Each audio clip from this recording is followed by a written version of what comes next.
Afternoon and welcome to my first unboxing video.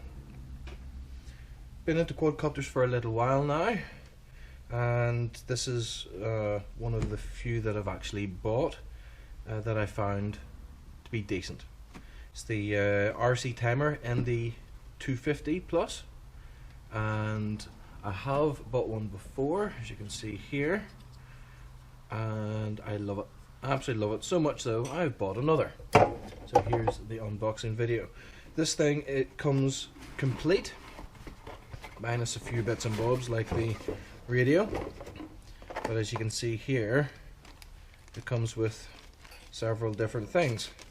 Right, first of all we've got, this time we have clear plastic. God, they're almost like rubber. It's from Buzz Hobbies, by the way. Highly recommend them, from Perth in Australia. I live in New South Wales, and it came here very, very quickly, within a few days. So let's see these plastic blades. Wow, these are almost like rubber. Okay, well that's good to know. No, normally with this you get, oh my god, how many of these things have we got? Normally we have these packs. These packs are the red, they should be underneath the black and the green. So lots and lots of spare parts, lots of spare rotors, because they're the things that you will be going through if you fly even correctly.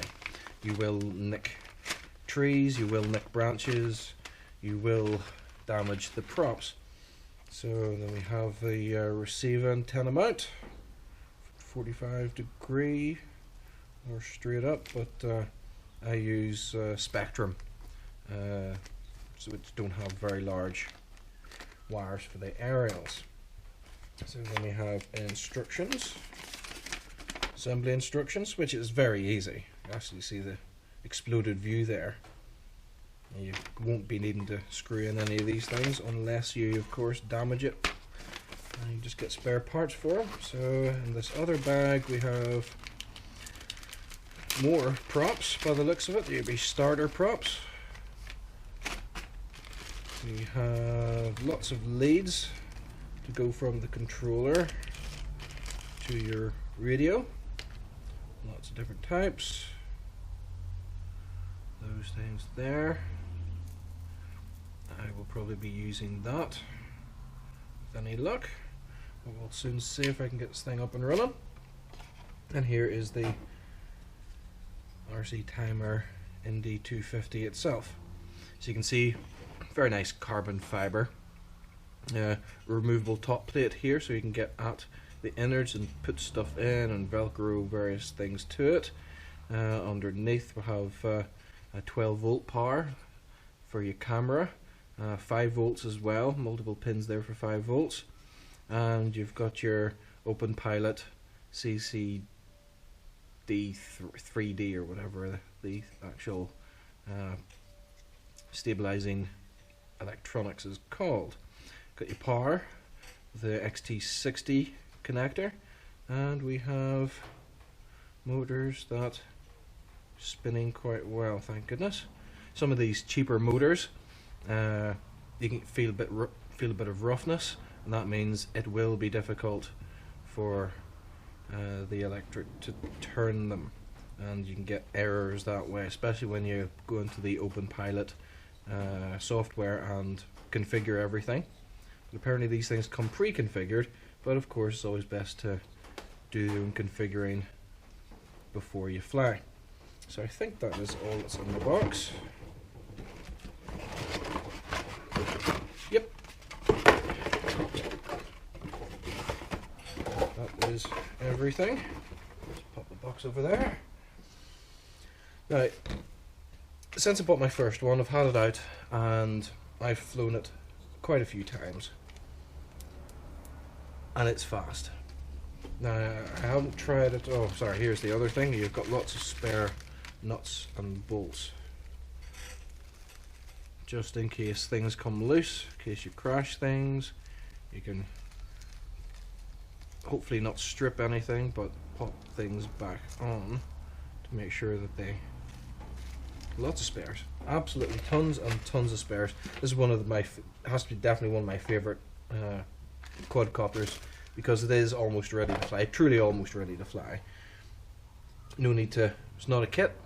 You pop the blades on, you pop a battery on, configure it on the open pilot with your receiver, and that's basically it. And then you can go fly. Of course, if you want to pop FPV gear, which of course I most certainly do. So I'll show you the other one here. Got a 200 watt transmitter that goes directly into a Mobius or RC. Oh, what do you call those things? Run cam. That's the one. It's a run cam.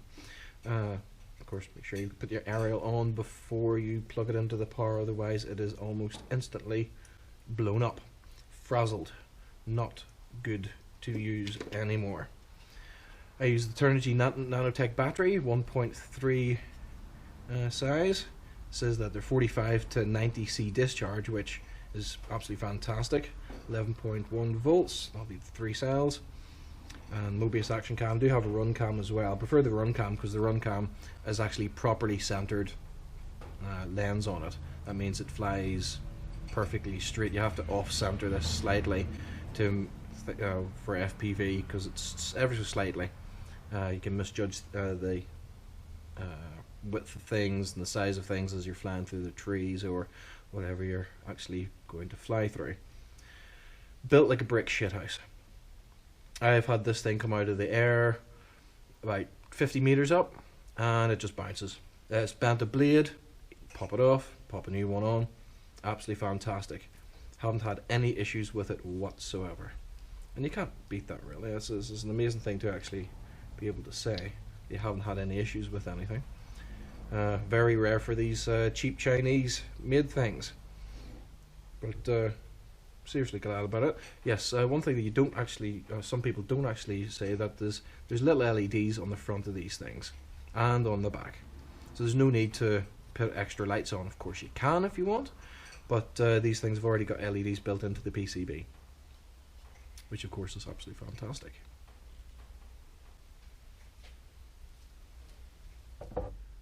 Now I'll just show you the quick setup. So I'm going to get a couple of, well, take these orange ones here. Cut open the blades, one clockwise, one counterclockwise. So it spins there to get lift, so it's clockwise. So on the orange, turn it anti-clockwise or counterclockwise. Pop the blade on, and clockwise to tighten it up. Get a, let me see, a small Allen key. Pop a smaller Allen key, might help actually. I'll use this bit of metal and tighten it up. Don't need to do it too tight, because they are self-tightening, or they're meant to be self-tightening. Of course, they're not actually self-tightening. They just spin in the opposite way to lessen the impact of the torque. And pop the other one. Oh, right, I hope I did it the right way up. And that's counterclockwise to get lift. There we go. And screw that on normally. Tighten that up like so. Out. Do the same ones at the back, which I always have as red, or sorry, black. There's little spacers that come with it, just in case the drive shaft for the motors are different sizes, and you might need to pop a spacer in before you tighten the nut out. But these are all perfectly fine. They'll fit perfectly. So counterclockwise to get lift. Yes, let's find this in the other one as well. Those black ones are slightly tighter, so you need to screw them on slightly. Have to make sure they go right down to the base of the motor, base of the threads. And find if I can, there we go. Tighten that up like so. Very simple procedure. And of course you do the same with the other side. And do it the opposite way. Feels natural. Pop the other one on, screw it in the other way to go down.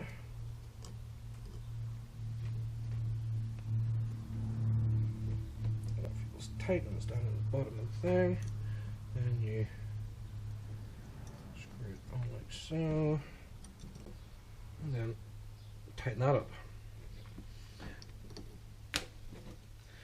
So that's the blades on, and that is almost it. Should be back with you in a minute with the transmitter. And after you've got it complete, all through the open pilot, and make sure your controller's plugged in, turned on, all bound up to the receiver.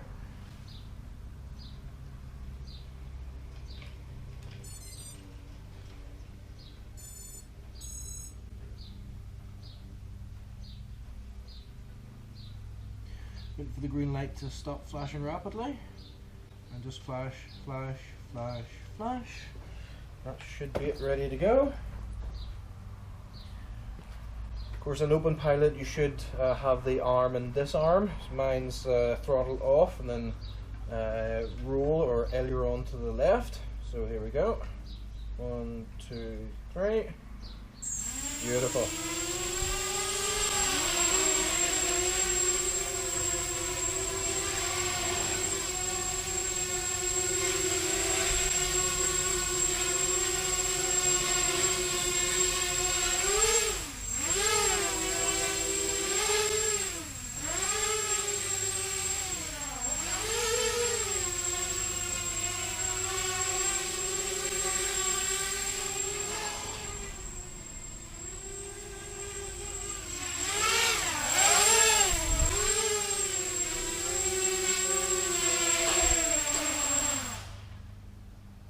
I think that proves that it works.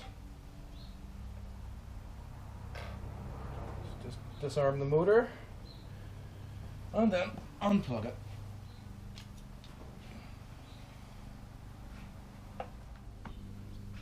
Just going to show you how fast this thing can go. Of course, it's just inside a small back garden, so bear with me.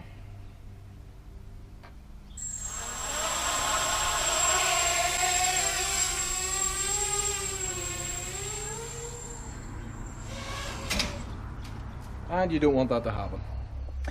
And as you can see by what I've just done, yes, takes a fraction of a second for this thing to be out of control, and of course totally my fault.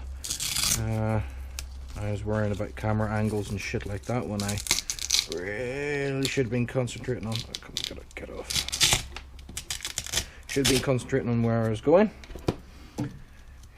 But as you can see, apart from the blades, absolutely nothing wrong, which is fantastic.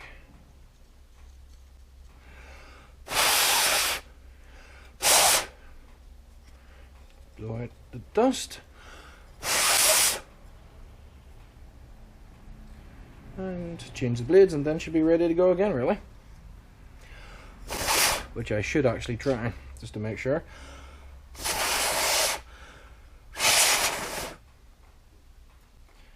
The rotor blades turn properly. Loosen them up. Right, we'll just change the blades.